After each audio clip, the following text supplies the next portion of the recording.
Sa ibang balita, matapos ang ilang buwang pagtatago, sumuko na sa pulisya ang isa sa mga sangkot umano sa pagpugot sa isang security guard sa Quezon City.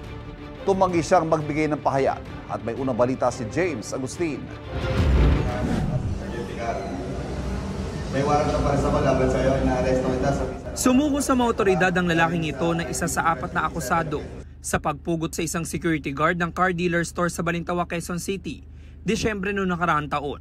Sa kanyang pagsuko, sinilbi ng pulisya ang warrant of arrest para sa kasong robbery with homicide at paglabag sa New Anti-Carnapping Act. Nagkaroon tayo ng tailors dyan at actually may kakilala tayo na isang abogado at yun nga po isusuko yung tao, yung suspect natin.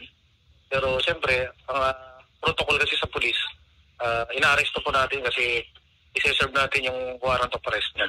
Sa imbestigasyon noon ng QCPD, pagnanakaw ang nakikitang motibo sa krimen, lalo pat may nawawalang pera sa establishmento. 4 ang nakasuhan sa pagpaslang sa biktima, 3 sa kanila nagtatago pa rin ngayon. Pag-alaman natin na nagtago siya sa kanyang home province, sa bandang Bicol province po. Umabot po tayo ng halos 10 buwan na po ngayon. Exactly.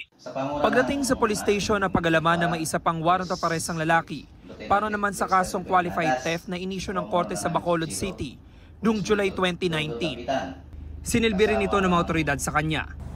Nakakulong sa Kamuning Police Station ang akusado na tumanggi magbigay ng pahayag. Ito ang unang balita.